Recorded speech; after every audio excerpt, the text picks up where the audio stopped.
Baik. Ya, Salam. Ya, topik Halo, kita Shalom. topik kita pada hari ini yaitu kontroversi 25 Desember sebagai hari Natal. Ya kan? Umat Kristen percaya bahwa 25 Desember itu merupakan tanggal kelahiran Mesias yaitu Yesus Kristus. Tetapi beberapa tahun ini ya bisa dibilang sebenarnya sudah lama juga ya. Nanti saya akan jelaskan juga secara historis. Itu seringkali sudah dipertentangkan dan banyak orang yang meragukan bahwa tanggal 25 Desember itu merupakan hari Natal atau kelahiran Yesus Kristus atau Mesias.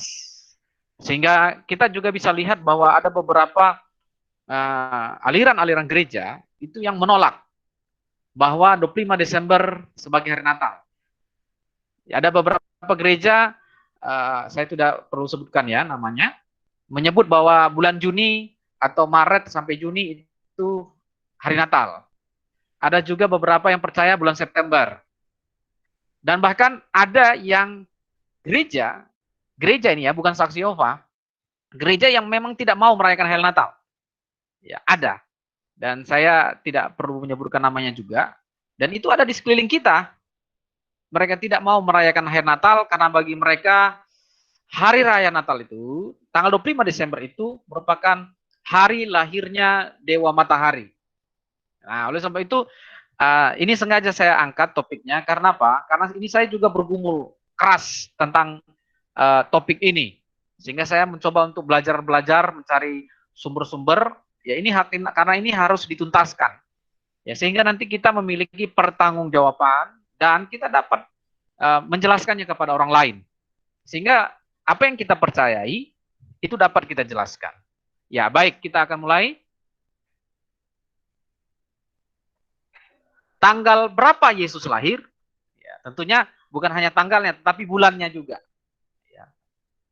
Nah, sumber ini saya kutip, ya ini untuk memperjelas bahwa sumber ini saya kutip dari dua tokoh utama, ya, teolog, bisa dikatakan teolog, dan mereka juga sebenarnya sudah memiliki kiprah yang sangat panjang dan bahkan sudah memiliki nama. Yang pertama adalah Pak Bambang Nursena. Ya, nanti kalian bisa searching-searching di apa, di YouTube, di internet, siapa nama dua tokoh ini ya. Pertama adalah Bambang Nursena, itu cepat sekali kalau kalian searching nanti. Beliau adalah pendiri Institute for Sirach Christian Studies, seorang teolog yang menekuni bidang dialog teologis Kristen dan Islam. Dan kedua adalah Rita Wahyu. Nah, ini kalian pasti juga sering, kalau searching pasti sering ketemu blognya dia ini, webnya dia, yaitu Sarapan Pagi. Saya yakin kalau kalian cari topik-topik, muncul ini sering Sarapan Pagi. Ya, Sarapan Pagi Biblika itu biasanya ya, paling sering. Itu adalah tulisan Burita Wahyu. Siapa Burita Wahyu ini? Dia adalah murid, ya, murid dari Pak Bambang Nursena. Jadi sebenarnya bisa dikatakan pentolannya adalah Pak Bambang Nursena. Saya sering kalau buka YouTube sering mengikuti ceramah-ceramahnya di YouTube, itu sangat luar biasa. Mendapatkan banyak pemahaman dan bahkan sejarah-sejarah Bapak gereja awal itu sangat sangat lancar beliau berikan, dan pertanggungjawabannya sangat dapat dipertanggungjawabkan. Nah, tulisan ini disajikan secara historis, ya, biblical dan teologis. Jadi secara ini historisnya kena, secara biblical juga, dan bahkan teologis kena. Jadi artinya ya berkenaan dengan tanggal bulan berapa Yesus lahir, itu nanti di dalam PowerPoint ini akan dipaparkan secara historis, secara biblical dan teologis. Nah, kita ketahui bersama sebagai pendahulu tadi, saya sudah jelaskan bahwa pertanyaan yang sering muncul adalah kan, kalau Yesus lahir pada bulan Desember, ya kan? Itu diketahui, semua orang tahu bulan Desember itu selalu dikaitkan dengan musim dingin, salju. Itu karena kalender internasional. Dan biasanya di Eropa Desember itu kan bersalju ya. Makanya kalau di Eropa itu salju di mana-mana. Ya kan? Makanya salah satu lambang dari Natal itu salju. Tetapi karena di Indonesia itu nggak ada salju, dikasihlah simbol apa? Kapas, ya kan? Makanya kalau di Indonesia di gereja-gereja dikasih kapas itu sebenarnya melambangkan dari salju. Tapi di Eropa benar-benar salju. Nah, pertanyaannya adalah kalau memang bulan Desember itu adalah salju, musim dingin, mungkinkah gembala-gembala di dalam Injil Lukas itu menggembalakan domba-dombanya pada bulan Desember? Yaitu pada waktu Yesus lahir. Kita ketahui bersama di Injil Lukas kan gembala-gembala itu menggembalakan domba. Dan bahkan gembala-gembala itu didatangi oleh malaikat tentang akan lahirnya Yesus Kristus. Nah pertanyaannya, mungkinkah gembala-gembala mengembalakan domba-dombanya pada musim bersalju?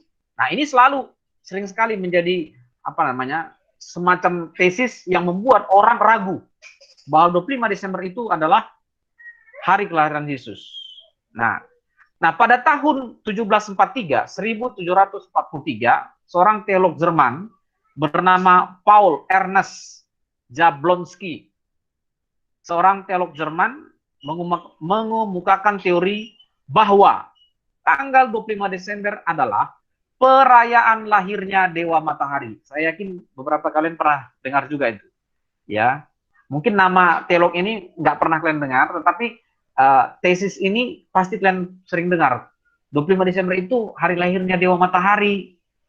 Cuman nanti diganti ya dengan dijelaskan aja bahwa itu menjadi kelahiran Yesus Kristus. Sebenarnya itu hari lahirnya Dewa Matahari. Nah ini pasti sering didengar dan itu sering sekali dipakai untuk sebagai bantahan kepercayaan bahwa tanggal 25 Desember sebagai hari lahirnya Yesus Kristus.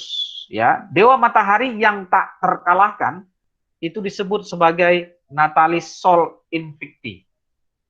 Nah, hal inilah yang membuat gereja menjadi skeptis, ragu bahwa tanggal 25 Desember itu adalah hari kelahiran Yesus Kristus.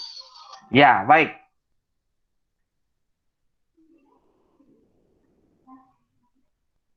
Nah, pertanyaan tadi di atas adalah, mungkinkah gembala-gembala tadi mengembalakan domba-dombanya pada bulan Desember? Jawabannya adalah mungkin. Ya, sekali lagi saya tegaskan bahwa jawabannya adalah mungkin. Dan artikel ini saya kutip dari Pak Bambang Nursena dan Sarapan Pagi, Bu Rita. Mari kita lihat penjelasannya ya. Yesus Kristus dimungkinkan lahir pada bulan Desember. Nah, kalau ada teori yang menyangkali bulan Desember tidak mungkin ada gembala mengembalakan domba, itu biasanya dari teolog-teolog barat yang membayangkan musim dingin di Eropa. Tetapi mereka tidak memahami sejarah, ya, tidak memiliki pengetahuan Semitik, mereka tidak mengerti ritual Yahudi dan keadaan di Bethlehem, di mana di sana terdapat Migdal Eder. Ya, ini Migdal Eder ini adalah ini sebagai penyedia kambing domba untuk keperluan di Bait Allah. Keperluan kambing domba ini untuk keperluan dalam ibadah ini selamanya akan berlangsung. Untuk apa? Untuk memenuhi keperluan dari penyediaan korban di Bait Allah. Artinya tidak peduli mau dia musim dingin mau musim panas, tetapi karena itu merupakan suatu keharusan di Bait Allah itu harus tersedia korban yang akan nanti dipakai oleh umat dan imam, maka itu harus tetap ada. Penyediaan kambing domba itu harus disediakan. Nah, kalau kita baca di dalam Kejadian 35 ayat 16 sampai 21, ada disebut khusus tentang Migdal Eder yang didirikan oleh Yakub di masa perkabungannya. Yakub atau Israel memasang kemahnya dan memelihara dombanya di seberang Migdal Eder. Yakub berkabung atas kematian Rahel. Ia memasang kemahnya di Migdal Eder di Bethlehem. Ya, jadi peristiwa ini Migdal Eder ini di mana? Di Bethlehem, seperti yang kita ketahui di dalam Injil Lukas kan? Ya, bahwa gembala-gembala itu berada di Bethlehem. Nah, Migdal Eder ini adalah tipologi ya dari sebuah tempat di mana di masa depan akan ada domba khusus yang akan lahir untuk menghibur keturunan Yakub. Bahwa sang Mesias akan lahir sebagai sang anak domba. Jadi secara teologis ya, ini sebenarnya berkaitan dengan tipologi bahwa penyediaan korban penebusan itu nanti digenapi oleh Yesus Kristus sebagai penebus dosa. Jadi Migdal Eder ini bukan hanya sekedar sebuah tempat, tetapi sebenarnya ada peristiwa yang sedang dipersiapkan dan akan nanti digenapi. Siapa yang menggenapinya? Yesus Kristus. Ya, Dia mengorbankan dirinya untuk dosa-dosa kita semua. Nah, pertama, sesuai pengharapan Yahudi, ya, Lukas 2 adalah bukan tempat pengembalaan biasa, artinya bukan tempat pengembalaan biasa orang-orang biasa, bukan, tetapi merujuk kepada menara kawanan domba yang juga disebut Targum Yonatan. Ya, ini latar belakangnya dalam Kejadian 35 ayat 16 sampai 22. Ya, kita nggak usah buka sekarang ya. Nanti kalian bisa dicek di Alkitab. Itu jelas sekali dalam Kejadian 35 ayat 16 sampai 22. Nah, dalam Targum itu dikatakan Migdal Eder, menara kawanan domba, tempat Raja Mesias yang akan menyatakan dirinya pada hari terakhir. Nah, itu ada kutipannya. Targum Yonatan, Genesis 35 ayat 21, Alfred Eldersheim, The Life of Jesus the Messiah. Itu ada kutipannya ya. Dan itu langsung dikutip oleh Nursena, Pak Bambang Nursena, pada halaman 211 dalam bukunya. Kemudian itu diperjelas dalam Misnah bahwa domba yang dijaga di Migdal Eder adalah domba yang akan dipergunakan dalam upacara di bait Allah. Jadi ada hubungannya, saudara. Ya. Dalam jalan yang tertutup dikelilingi benteng, sehingga domba-domba tersebut dibiarkan digembalakan baik pada musim panas maupun hujan. Karena apa? Karena memang harus untuk memenuhi, mencukupi sebagai upacara korban orang Yahudi. Nah, kedua, secara umum biasanya pada musim dingin domba tidak digembalakan di padang. Namun, apakah dunia ini tidak pernah mengalami hal yang khusus? Nah, ini yang hendak dijelaskan, ditekankan oleh Pak Bambang Nursena. Seperti tidak selamanya pada bulan tersebut tidak turun hujan. Memang biasanya bulan Tebet atau Desember turun hujan. Tetapi saat itu seperti yang disaksikan oleh Talmud. Jadi Pak Bambang Nursena sendiri dia merujuk kepada Talmud. Tahun yang baik pada bulan ke-10 Tebet, Desember sampai Januari tidak turun hujan. Jadi yang mau ditekankan oleh Pak Bambang Nursena apa? Bahwa khusus pada waktu itu, ya, pada waktu itu tidak turun hujan seperti tahun-tahun sebelumnya. Artinya bulan itu bulan Desember, tetapi tidak seperti bulan sebelumnya yang dipenuhi curah hujan yang tinggi. Nah, inilah peristiwa di mana Yesus lahir. Inilah peristiwa di mana gembala-gembala itu tetap mengembalakan kambing dombanya. Jadi yang mau ditekankan di sini adalah pada waktu kelahiran Yesus bulan Desember itu, kenapa gembala itu beraktivitas sangat baik, mengembalakan kambing dombanya? Karena menurut Talmud, ini yang dikutip oleh Pak Bambang Nursena, bahwa tahun itu, Desember sampai Januari, tidak turun hujan. Artinya apa? Artinya apa? Kalau kita kutip dari sini, sangat memungkinkan untuk penggembalaan domba. Ya. Kemudian, Dr. Chaplin dalam Palestinian Exploration edisi Januari pertengahan 1883 melaporkan bahwa rata-rata curah hujan pada pertengahan bulan musim dingin di Palestina mencapai 4.718 inch pada bulan Desember, 5.479 inch pada bulan Januari, dan 5.207 inch pada Februari. Tetapi ia juga mencatat bahwa pernah didapati angka curah hujan sangat mengejutkan. 0,490 inci pada bulan Desember. Nah, ini yang mau ditekankan. 1.590 inci pada bulan Januari dan langsung meningkat 2 kali lipat dingin dari biasanya hingga 8.750 inci pada Februari. Nah, bayangkan ya, menurut Dr. Chaplin ya, dalam Palestinian Exploration pernah terjadi 0,490 inci. Artinya apa? Curah hujan sangat tipis dan sedikit. Ini membuktikan juga bahwa bulan Desember pada waktu kelahiran Yesus, ya, itu curah hujan tidak seperti biasanya. Sehingga dapat mengembalakan domba sangat-sangat seperti biasa. Ya, itu pembuktian dari Pak Bambang Nursena. Kemudian kita lanjutkan.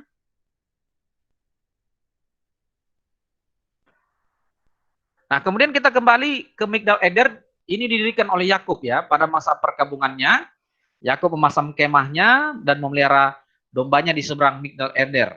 Ya, oke, itu kita percepat saja.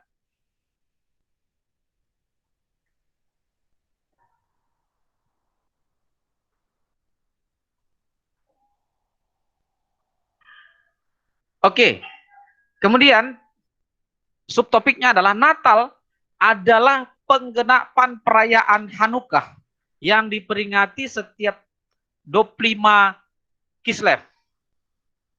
Nah, ada bukti sejarah tanggal 25 Kislev itu diperingati sebagai hari kelahiran Yesus Kristus.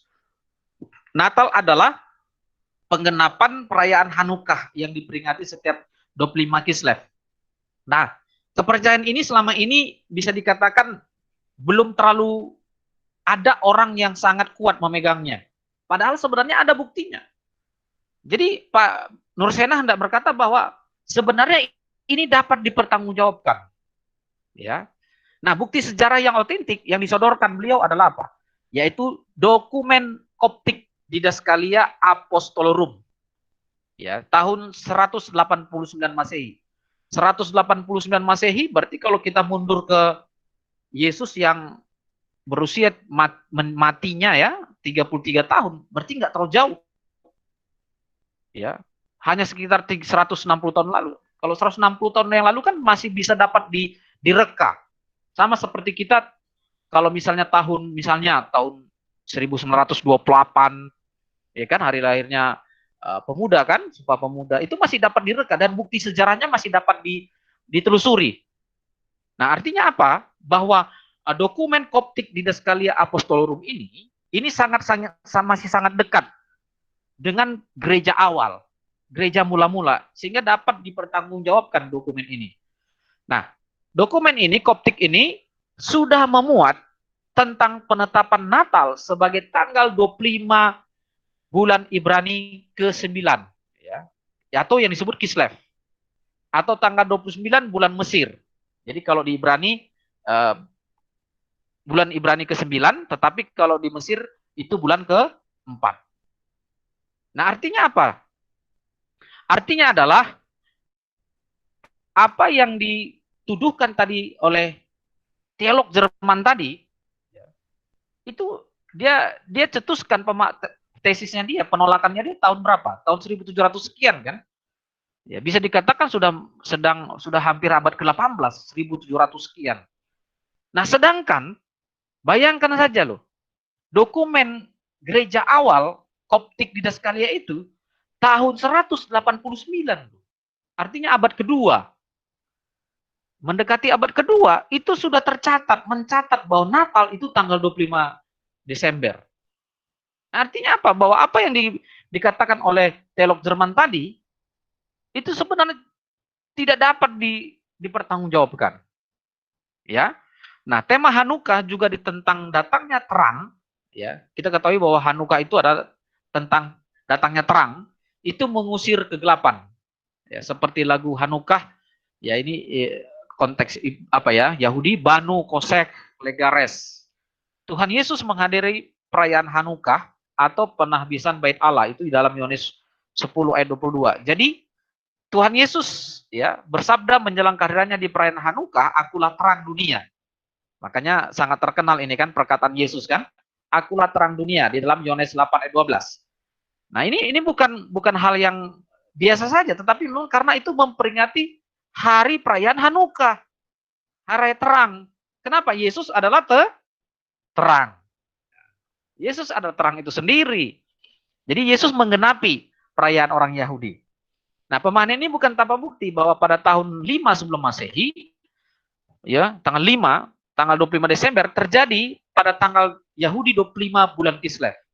Ini adalah tanggal perayaan Hari Raya Hanukkah, yang juga dikenal sebagai Hari Raya Lampu atau Cahaya, atau Hari Raya Dedikasi. Penyebutan tanggal 25 Kislev juga terdapat pada kitab Deuteronika. Kita ketahui bersama bahwa kitab Deuteronika ini kan sebenarnya di dalam kitab orang Katolik itu sangat dipercayai, ya. Nah, itu referensinya bisa juga nanti dilihat di dalam bukunya Pak Bambang Nursena, Refleksi Ziarah ke Tanah Suci. Oke.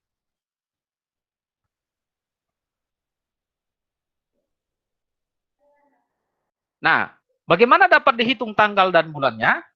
Ini berarti secara biblika dan teologis juga. Lukas dalam Injil yang ditulisnya mengatakan pada suatu saat Imam Zakaria dari rombongan Abia melakukan tugas keimaman di Bait Tuhan. Ya, kalau kita baca kan kita tahu kan sejarah Zakaria ya, yaitu bapaknya siapa ini? Bapaknya Yohanes. Ya, itu di dalam Lukas 1 ayat 5. Ya, keturunan Harun dibagi ke dalam 24 rombongan. Satu Tawarik 24. Nanti bisa dibuka dalam satu Tawarik 24 itu ya, keturunan Harun, imam besar itu dibagi dalam 24 rombongan untuk pelayanan. 24 rombongan itu bertugas menyelenggarakan ibadah dalam suatu rotasi yang sepanjang tahun. Berarti mereka kalau bertugas itu nanti diundi. Makanya kalau kita baca dalam Injil Lukas pasal 1, yang dapat undi pada waktu itu siapa?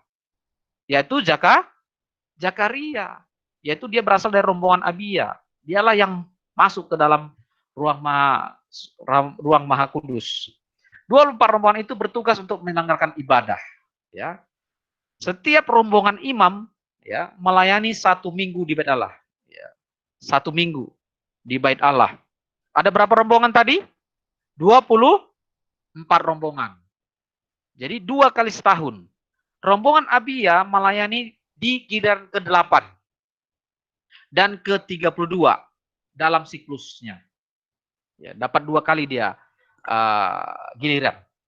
Namun bagaimana siklus dimulai? Nah, ini dia dikutip juga seorang teolog, Joseph Henrik, dengan sangat yakin mengatakan bahwa rombongan imam pertama, yaitu Yoyarib, ya, bertugas sepanjang waktu penghancuran Yerusalem pada hari yang ke-9 pada bulan Yahudi yang disebut bulan Av. Nah, ini dalam buku Joseph Henrik, ini dikutip oleh Pak Nursena ya. Maka masa rombongan imamat Abia, yaitu masa Zakaria bertugas, ya, bapaknya Yohanes Pembaptis, melayani adalah minggu kedua bulan Yahudi yang disebut Tisri. Ya. Yaitu minggu yang bertepatan dengan Hari Raya Pendamaian, atau kita pernah sering dengar Yom Kippur. Bukan Yom Kapur ya, Yom Kippur. Hari Raya Pendamaian itu disebut Yom Kippur. Hari ke-10 bulan Tisri dan disusul dengan Hari Raya Sukkot pada 15 Tisri. Di kalender Masehi, kedua hari raya itu dapat jatuh di hari apa saja antara tanggal 22 September sampai dengan 10 Oktober. Jadi, Imam Zakaria bertugas di antara 22 September sampai 10 Oktober. Nah, karena sudah dapat ini, maka mencari Yesus lahir, maka dari dasarnya dari sini. Ya, karena kita ketahui bersama di dalam Injil bahwa antara Yohanes dan Yesus siapa yang lebih tua? Siapa yang lebih tua, Yohanes atau Yesus? Halo, yang lahir. Yohanes. Ya, Yohanes lebih tua berapa bulan? Itu tercatat dalam Injil, jangan ketawa. Loh, kok ketawa? Ayo, semester 7. Nah, itu dia. Ya, kalau nggak tahu ya udahlah. Lebih tua 6 bulan itu tercatat. Nanti cek di Injil. Tercatat jelas, tertulis langsung, literally. Ya. Oke, nanti lebih detail lagi ya. Makanya ini penting sekali. Saya angkat. Kita lanjutkan. divisi, ya divisi itu rombongan ya. Rombongan Abia mendukung konsepsi Yesus sekitar 25 Maret 5 Masehi, sebelum Masehi. Ini pertama kali disarankan oleh Krisoton, Yohanes Kristomus. Dia adalah seorang uskup Konstantinopel dalam sebuah khotbah pada 386 Anno Domini. Anno Domini berarti Masehi. Anno Domini berarti tahun Tuhan kita, berarti Masehi ini. Zakaria adalah seorang imam divisi Abia dan dipilih untuk masuk membakar dupa di Bait Allah. Lukas 1 ya. Malaikat Gabriel menampakkan diri kepadanya dan diberitahu bahwa dia akan mengandung anak laki-laki yang akan dinamai sebagai Yohanes.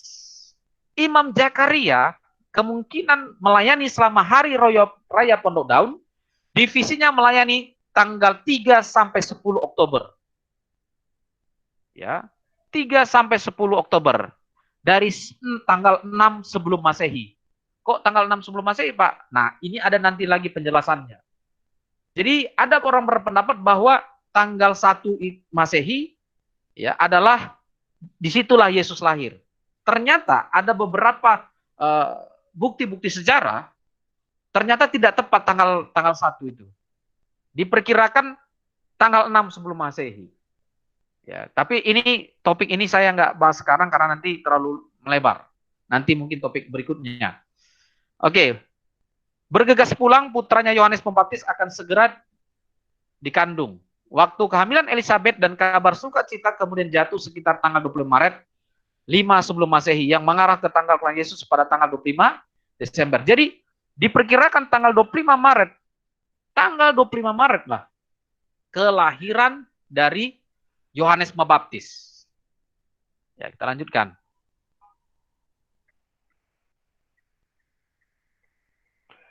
Nah, bukti dari Bapak Gereja berikutnya adalah Flavius Josephus tahun 37 sampai 100 Masehi. Ini masih sangat dekat sekali ya, sangat dekat sekali dengan peristiwa Yesus karena dia hidup tahun 37 Masehi. Ya, seorang sejarawan Yahudi dan dokumen gulungan puasa namanya Megillot Ta'anit yang ditulis tahun 160 Masehi mencatat bahwa ternyata Yoyarib bertugas pada minggu kedua bulan Av, yaitu waktu penghancuran Bait Allah di Yerusalem yang terjadi pada tanggal 9 bulan Av, yang menjadi dasar penentuan puasa dalam dokumen Megillot Ta'anit. Dan untuk berdasarkan pada jadwal rotasi tugas imam, kita harus mencari catatan sejarah yang berdekatan mengenai kapan salah satu dari ke-24 rombongan tersebut bertugas. Dan catatan sejarah sejaman mengenai hal itu hanya ditemukan dalam Megillot Ta'anit dan Flavius Josephus di atas. Selain berdasarkan pada dokumen-dokumen tertua dari Bapak Gereja mengenai penetapan perayaan gerejawi. Berdasarkan catatan Josephus ya, dan Megillot bahwa pada tanggal 9 Av ya, atau bertepatan dengan tanggal 5 Agustus 70 Masehi, Alfred Edersheim, seorang Yahudi Mesianik dalam bukunya The Life and Time of Jesus the Messiah, menghitung sekitar 75 tahun ke belakang, menemukan bahwa rombongan Abia jatuh pada minggu kedua bulan Tisri. Itu ada footnote-nya ya. Bulan ke-6 setelah itu jatuh pada tanggal 14 Nisan. Maria mengandung Yesus. Ya. Dan 9 bulan kemudian Yesus dilahirkan pada tanggal 25 bulan Kislev atau bertepatan dengan kalender kita sekarang yaitu tanggal 25 Desember.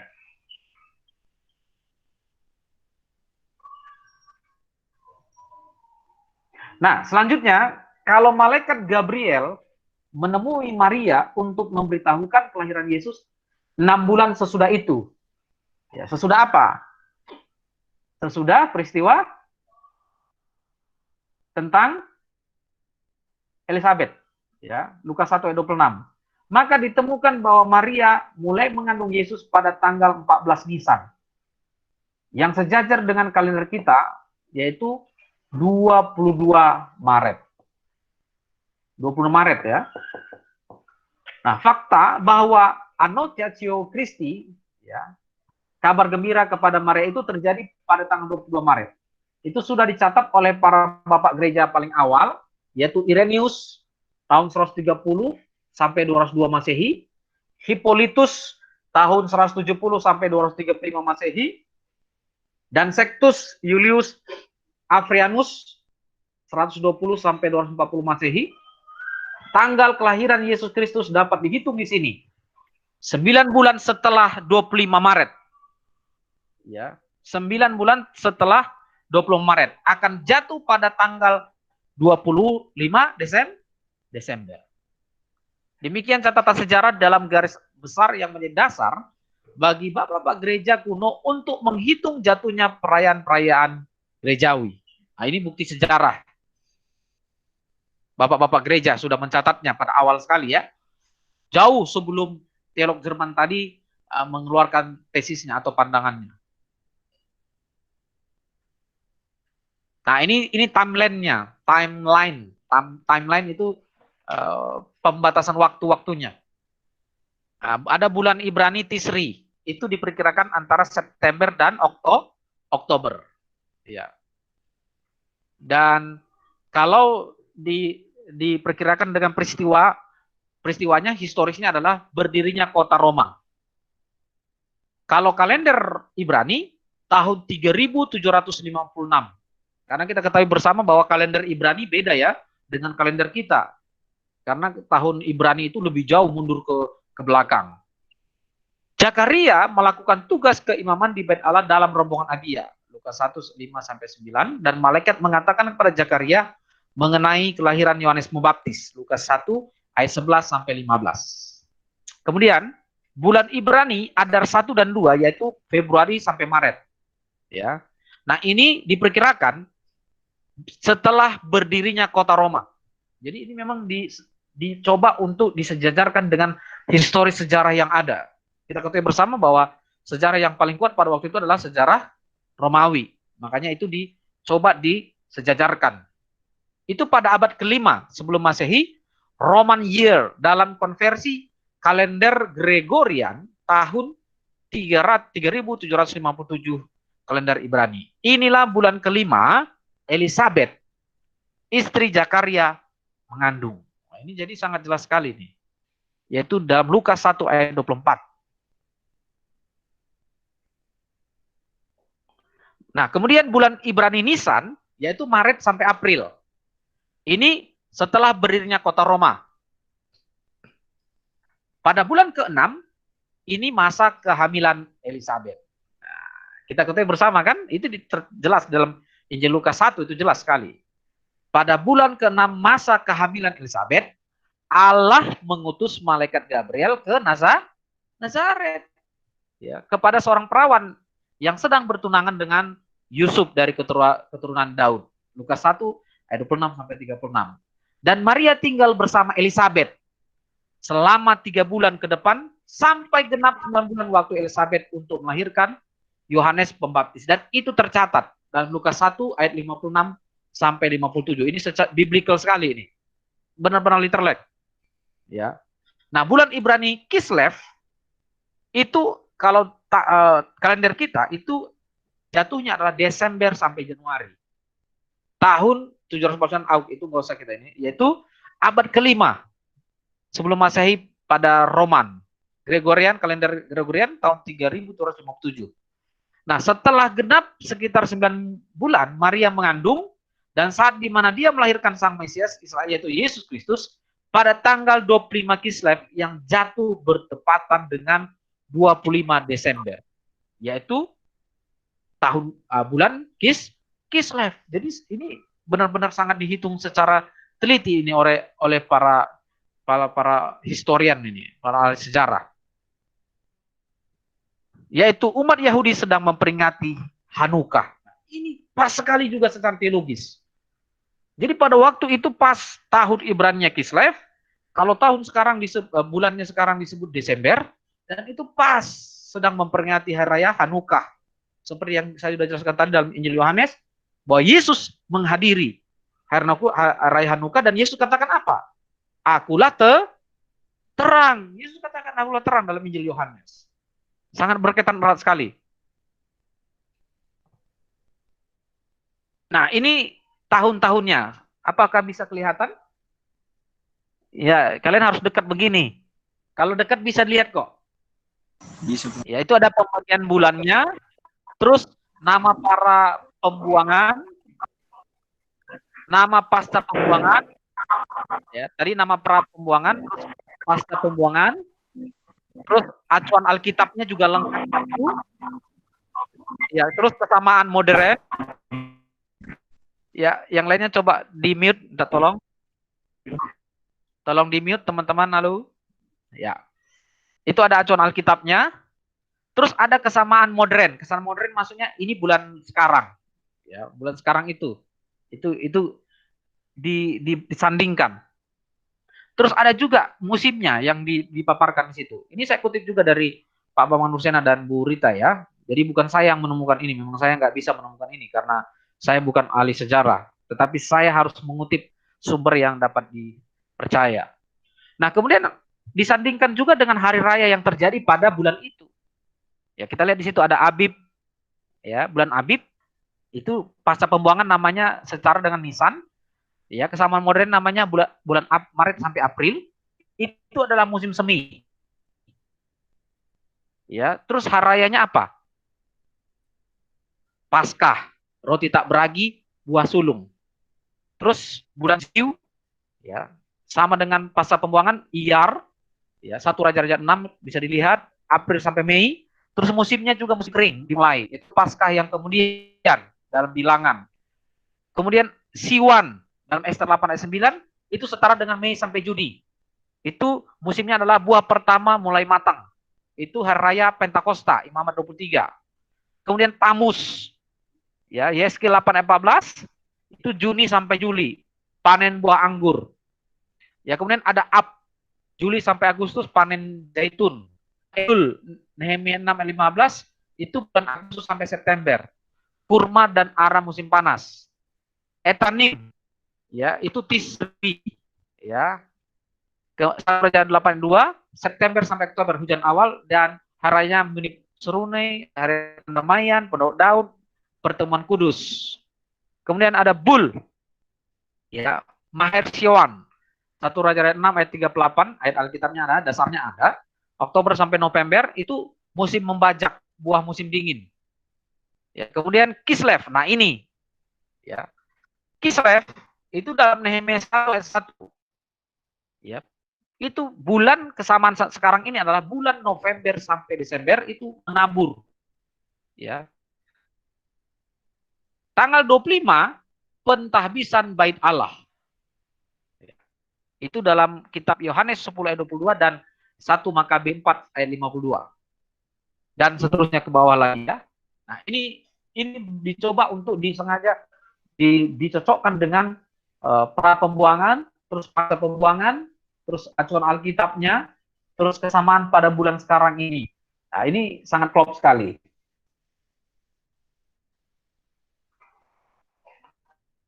Fakta sejarah dengan jelas membuktikan bahwa upaya untuk menghitung perayaan Natal sudah dimulai dari era sejarah gereja yang paling awal. Ya. Gereja awal sudah menghitungnya, bukan dimulai dari abad 17, teolog Jerman tadi, enggak. Ya, contohnya itu, News tahun 130 sampai 202 Masehi. Bapak gereja dari awal dan murid Polikarpus. Polikarpus itu adalah murid Rasul Yohanes langsung. Sudah mencatat bahwa al bisara, perayaan kabar gembira, kedatangan malaikat yang mewartakan kelahiran Yesus Kristus jatuh pada tanggal 25 Maret. Yang nanti 25 Maret berarti 9 bulan kemudian 25 Desember. Selanjutnya harus ditegaskan pula bahwa perayaan Natal setiap tanggal 25 Desember telah ditetapkan di gereja timur jauh sebelum abad ketiga. Berarti sebelum tahun 300 memang sudah ditetapkan. Di zaman Kaisar Aurelianus. Semua memang kalau Kaisar-Kaisar Aurelianus gitu kan. Ada anusnya. Tapi kalau di ini kan Aurelian tahun 214 sampai 275 Masehi. Dan abad 4 Masehi di zaman Kaisar Konstantianus. Kalau mau pakai anusnya Konstantianus, kalau enggak ya Konstantin. Tahun 272 sampai 337. Tidak seperti yang dituduhkan kelompok anti kelahiran Yesus Kristus. Tadi seperti yang tadi saya bilang, sekte-sekte tadi. Masa tidak percaya. Dan ada beberapa gereja-gereja yang sangat dekat dengan kita, menolak Natal dan sangat anti merayakan Natal juga. Berdasarkan dari di atas jelas bahwa meskipun pada masa Irenaeus disebut tanggal 25 Desember, akan tetapi murid Polikarpus itu sudah menyebutkan bahwa Maria menerima kabar gembira pada tanggal 25 Maret. Jadi Maria tak menerima kabar dari malaikat Gabriel tanggal 25 Maret. Lantas barulah dihitung Desember. Itu perhitungannya. Jadi bayangkan dari Polikarpus, Pak gereja awal ternyata sudah dicatat. Sedangkan dokumen tertua mengenai perayaan Natal juga tidak pertama kali di Roma, melainkan di Antioquia dan Alexandria.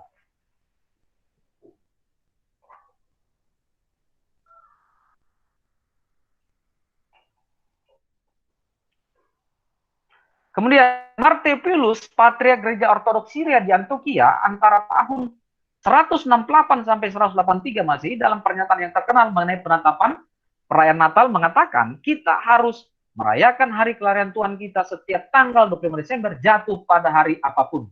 Pada harinya hari apapun, tetapi tanggal 25 Desembernya itu sudah tercatat.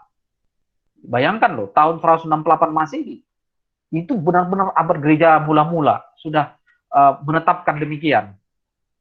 Tetapi siapa yang dapat mengingat tanggal 25 Desember pada kalender Romawi yang baru dibuat hanya digunakan oleh Romawi? Hanukkah selalu jatuh pada Kislev 25.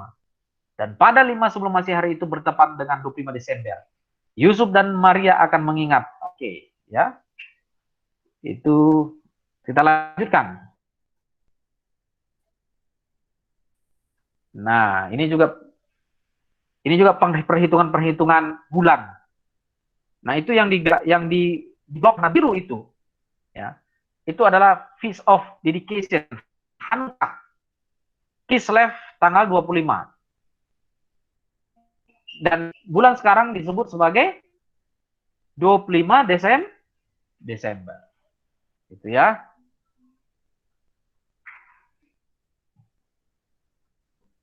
Ini tadi sudah kayaknya.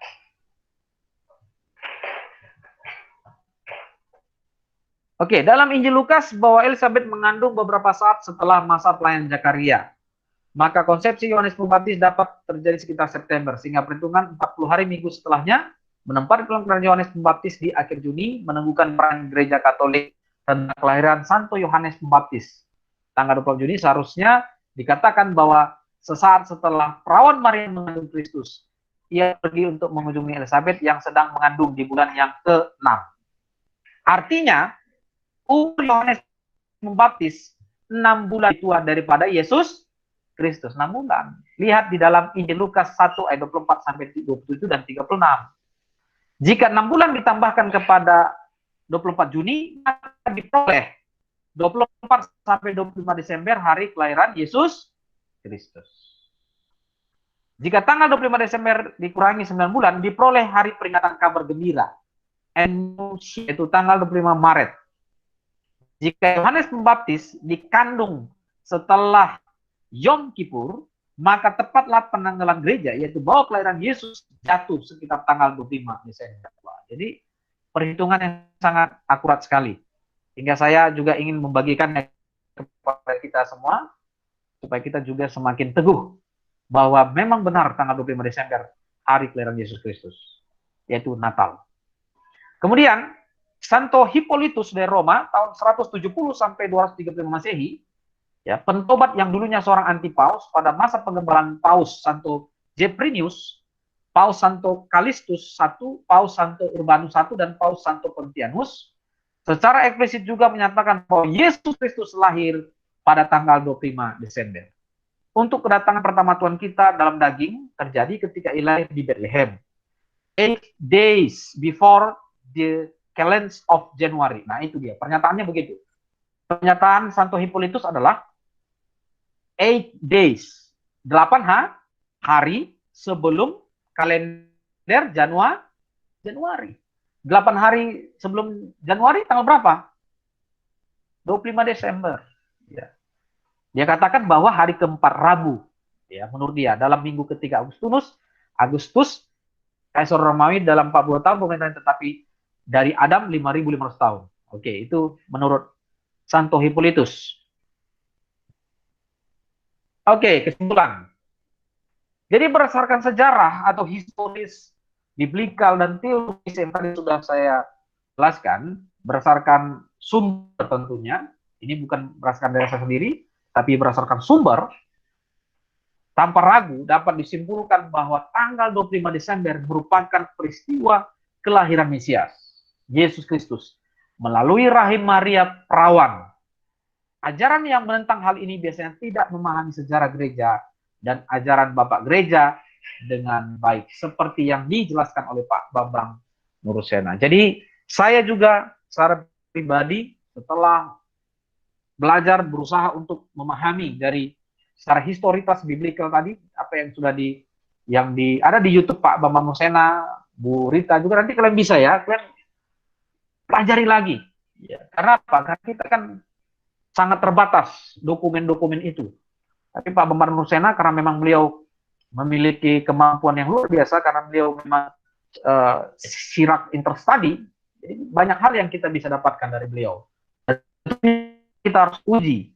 Nah, ini juga karena saya sudah pelajari dan mencoba mengujinya, makanya saya juga akhirnya berkesimpulan bahwa tanggal 25 Desember ya, dapat dipertanggungjawabkan sebagai peristiwa kelahiran Yesus Kristus. Jadi tanpa ragu kita pun merayakan Natal tanggal